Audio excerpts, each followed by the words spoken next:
Before we start our regularly scheduled little show, my friend Marshall, who has played lots of golf and follows up on the PGA Tour, is going to give us a little insight about some things I got wrong yesterday.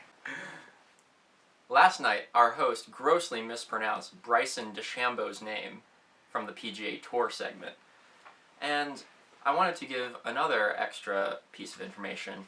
He likes to use fixed-length irons, which is very abnormal for the PGA Tour.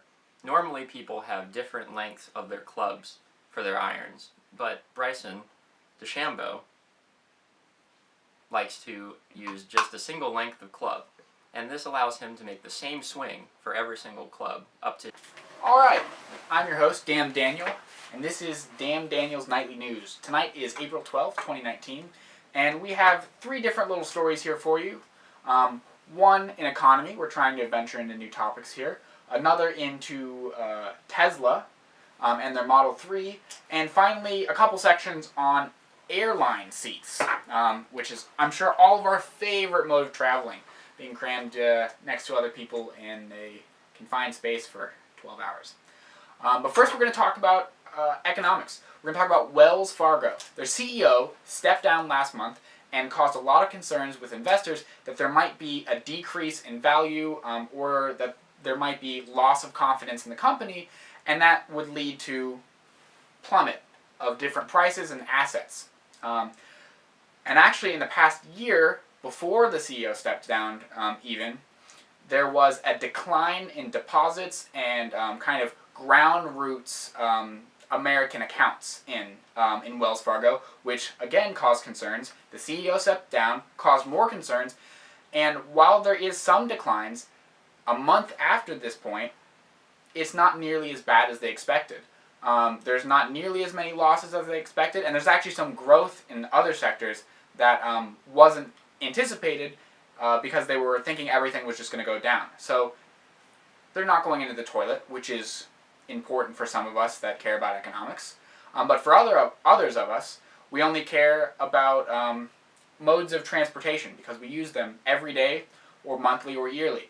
So Model 3, I think all of us, most of us, would love to have a affordable full electric car. And that was Elon Musk's vision with the Model 3. He came out with all of these really luxury electric cars showing that it could be done, but also saying at some point I'm going to give the American people an affordable sedan that, just regular middle class people can afford, and we can make the transition to electric not look like a Prius. And I can appreciate that.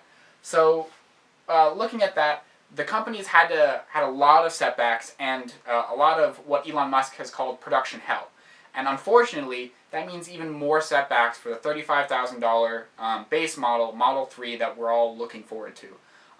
So they're getting set back even further because they need to generate more profit, and the more expensive cars generate more profit. I'm happy to wait, but I'd love to hear your input, whether you think that they're never really going to do it, if it was just kind of a false promise to get attention from the media. I don't think it was. I think Elon Musk's a visionary, but I would love to hear your opinion in the comment section. But speaking of transportation, finally tonight we're going to talk about airlines. Two different things about it.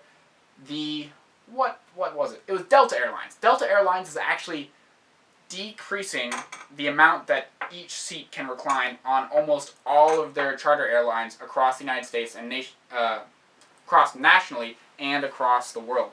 And at first I was like, airlines screwing us again, reading the title. But then further reading and further realizing, when the seat can't recline farther, it means you get squished less. Yes, you can't lean back as far, but you can deal with that. You're asleep. It's fine.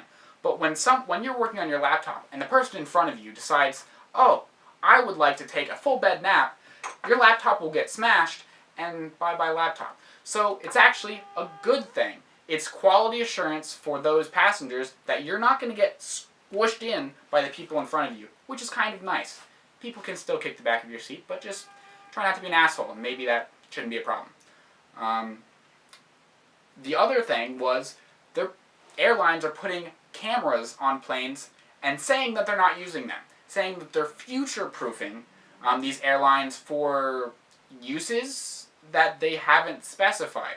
And when customers are worried about these being used to film them without their permission, the airlines are assuring them that they're not active and they're to future-proof these airplanes. And while that might be true, it seems a bit odd, even though planes' lifespans are quite long, that they would decide to just put a whole bunch of cameras on planes and not actually have a current use for them. I would think most of us would agree that it's kind of creepy. I mean, we have phones so we can FaceTime someone. That has a camera on it. NSA probably already getting through that. Why do we need every single plane seat having a camera on it? It just doesn't make a whole lot of sense, and they gave some reasons, but to be honest, they sounded like bullshit. So, yeah. That was April 12th, 2019. Damn Daniel News.